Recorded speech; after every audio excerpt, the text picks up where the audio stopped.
Salam uşaqlar, yenə sizinlə din test toplusu ikinci hissədən situasiya nömrə 4-ə baxırıq. Mən sual uzunluğunu oxumayacağam, sualın qısa özətini keçirəm. Deyir ki, bu hadisə baş verir, yəni belə bir dövrə qoşublar. Dövrə açıqdır, dövrəni qapayandan sonra hələ də sıfırdır ampermetr və voltmetrin göstərişi. Sonra burada kuprum xloriki əlavə edəndən sonra vannaya cəryan işlədib və voltmetrin göstərişi yaranıbdır və 5 amperdən 30 volta bərabərdir. Və bizdən aşağıda suallar verir. Deyir, vanna bir qədər vannaya kuprum xloriki əlavə edəndə dövrdə cəryanın yaranmasının səbəbini izah edin. Kuprum xloriki bu açarı bağlayandan sonra bura kuprum xloriki əlavə etsək, kuprum xloriki. Bunu kimya oxuyan uşaqlar bilir ki, kuprum müsbət 2 ion, xlor isə mənfi 1. Müsbəti bu yana qoysaq daha düz olar. Deməli, kuprum müsbət 2 müsbət iondur. Xlor isə mənfi ionlardır. Biz görürük ki, katod mənfiyə qoşulub, anod da müsbətə qoşulub. Düzdürmü? Deməli, onda müsbət ionlar katoda doğru gələcək. Mənfi ionlar əksinə anoda doğru hərəkət edəcək. Nəyin nəticəsində? Elektrostatik dissosiasiyanın nəticəsində.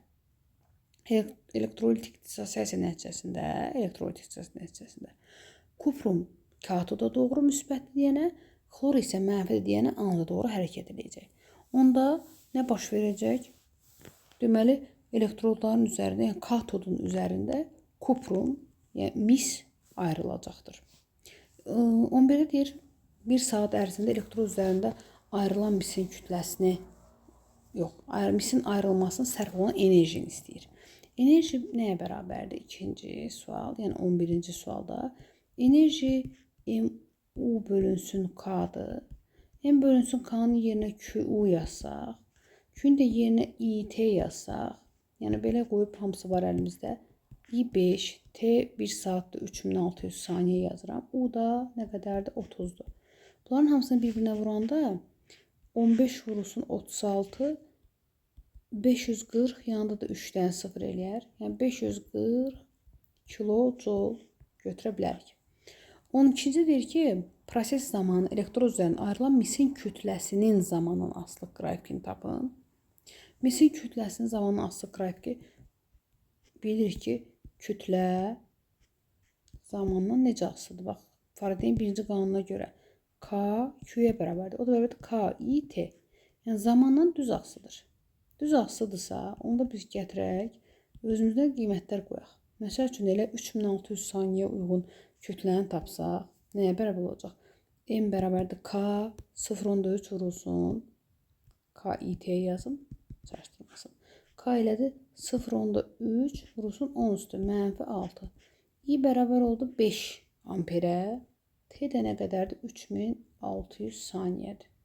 Bunların hamısını bir-birinə vuranda, 1.5-i 3600-ə vuranda nə eləyirsə, buraya yazaq 3600 saniyə. Burada özümüzdən 1800 saniyə götürək. Kitabda cavabda belə verilmişdi. İstəsəz böyük saniyə zamanda götürə bilərsiniz. Özünüzdən qiymət qoya bilərsiniz. Bunu hesablayıb buraya yazmaq lazımdır. Bu da nə eləyər? Gəlin hesablayaq. 10⁻6 milliqramdır. 1.5 3600 vurulsun. 1,5. 3600 üstə bir də yarısı 1800. Bu cür hesablaya bilərik. 5400 edir. 5400. Nəysə az götürdüm. Nəysə səhv götürmədim ki. K bu qədər kiloqram. I 5-dir. T də 3600 saniyədirsə,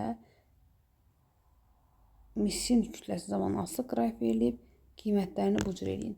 Nəysə çevirməmişəm bəlkə də. 10⁻6 milliqramdır. Bunu bilirik. Amma burada sadəcə qramla götürdü deyəsən. Milliqramla götürməyibdir.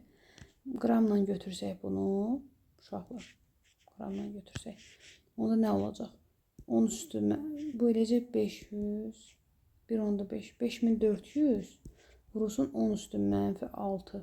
Onda -3'ünü versə buna olacaq 5.4 vurulsun 10 üstü -3 aysa.